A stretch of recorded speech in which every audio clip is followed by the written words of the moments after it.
నమస్తే, welcome to గాంధీవం. Al Jazeera విష ప్రచారం, హిందూ మహిళల వేధింపులపై మౌనం, ముస్లిం మహిళల కోసం మొసలి కన్నీళ్లు. ఈ అంశం గురించి మనం ఇప్పుడు లోతుగా విశ్లేషించుకుంటూ అసలు ఏం జరుగుతోంది, ఇంటర్నెట్ లో అంతర్జాలంలో జరుగుతున్న మాయాజాలం ఏంటి అనేది తెలుసుకునే ప్రయత్నం చేద్దాం.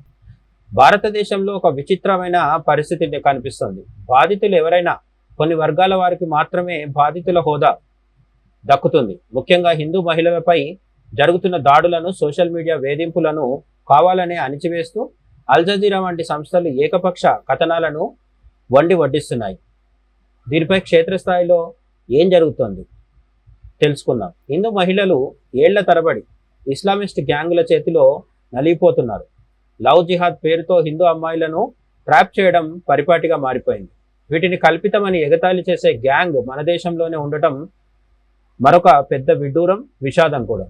కానీ ముస్లిం మహిళలకు చిన్న సమస్య వచ్చినా అది మొత్తం హిందూ సమాజం చేసిన దాడిగా చిత్రీకరించడం కూడా మనం ఇక్కడ గుర్తించాలి. జూన్ 15న అల్ జజీరా ఒక విషపూరిత కథనాన్ని ప్రచురించింది. కాశ్మీరీ మోడల్ సమరీన్ ఆయూబ్ ఉదంతాన్ని సాకుగా చూపి హిందువులపై నెపం నెట్టారు.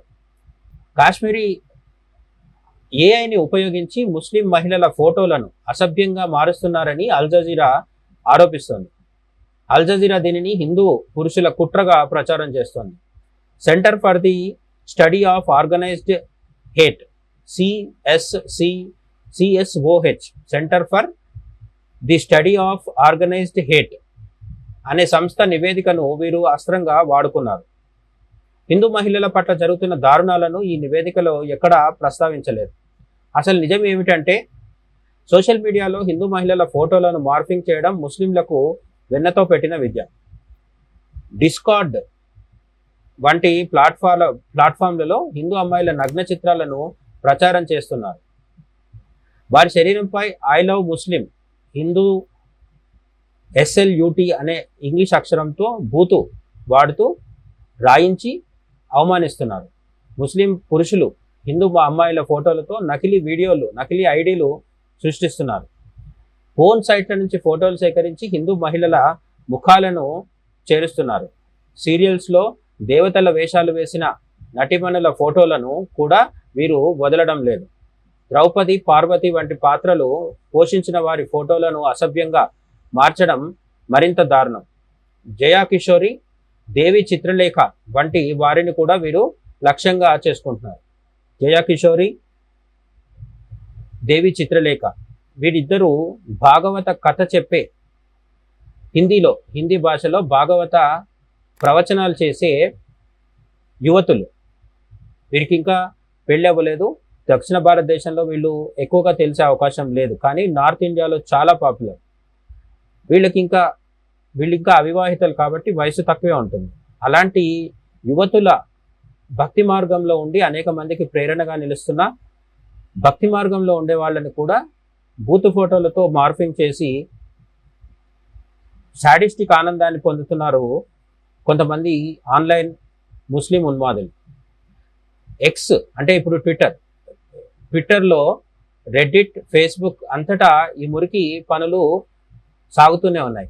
హిందూ పురుషులను నపుంసకులుగా, హిందూ మహిళలను భోగ వస్తువులుగా చిత్రీకరిస్తున్నారు. దీన్ని అల్ జజీరా కానీ, లెఫ్ట్ లిబరల్ మీడియా కానీ ఎప్పుడూ ఖండించదు. ఆర్ఫా ఖానం షేర్వానీ వంటి వారు లవ్ జిహాద్ బాధితులను చూసి ఈ మధ్య దారుణంగా ఎగతాళి చేశారు. ముస్లిం పురుషులకు ఏదో ప్రత్యేక ఆకర్షణ ఉందని, అందుకే హిందూ అమ్మాయిలు పడిపోతున్నారని అతి తెలివిగా, వెటకారంగా, జుగుప్సాకరంగా వాదిస్తున్నారు. ఇది హిందూ మహిళల తెలివితేటలను తక్కువ చేయడమే కదా. దేశవ్యాప్తంగా అజ్మీర్, బేవర్ వంటి ప్రాంతాల్లో జరిగిన లవ్ జిహాద్ దారుణాలు వీరికి కనిపించటం లేదు. TCS, టాటా కన్సల్టెన్సీ సర్వీసెస్ కేసులో హిందూ మహిళలు ఫిర్యాదు చేస్తే దాన్ని కూడా డ్రామా అని కొట్టిపారేస్తున్నారు. సూర్య చౌహాన్ అనే హిందూ యువకుడిని చంపితే దానికి కూడా కట్టుకథలు అల్లుతూ పక్కదోవ పట్టించే ప్రయత్నం చేస్తున్నారు. బుల్లిబాయి యాప్ కేసులో హిందువులను బద్నాం చేసినంతగా హిందూ మహిళల వేధింపులపై వీరు మాట్లాడటం లేదు. హిందూ మహిళల ఆత్మగౌరవాన్ని మంటగలిపే ఈ కుట్రలను ప్రజలు గమనించాల్సిన సమయం ఇప్పుడు వచ్చేసింది. ఆన్లైన్లో అల్ జజీరా మొదలు ఎక్స్, ఫేస్బుక్ ఇలాంటి సోషల్ మీడియా యాప్స్లో ముక్కు ముఖం తెలియకుండా ప్రొఫైల్ పిక్ కూడా పెట్టుకొని అజ్ఞాత వ్యక్తులు మతోన్మాదంతో హిందూ మహిళల్ని అవమానించడం, హిందూ మహిళల్ని చులకన చేసి మాట్లాడడం, హిందూ పురుషుల్ని నపుంసకులుగా ప్రచారం చేయడం, ఇదంతా సైకలాజికల్ మైండ్ గేమ్. దీనికి మీరు కానీ మీకు తెలిసిన వాళ్ళు కానీ ఎవరైనా ఈ ట్రాప్లో పడుతుంటే ఖచ్చితంగా వాళ్ళని ఆ ట్రాప్లోంచి బయటకు లాగే ప్రయత్నం చేయండి. దీని గురించి విస్తృతంగా చర్చించండి. ఇంటర్నెట్లో మనకు తెలియకుండానే మన చుట్టూ జరుగుతున్న చీకటి కార్యకలాపాలను ఎప్పటికప్పుడు మాట్లాడుకోవాల్సిన అవసరం అయితే ఉంది. ఈ ఆన్లైన్ జిహాద్ కావచ్చు, లేదంటే మెయిన్ స్ట్రీమ్ మీడియాలో జరుగుతున్న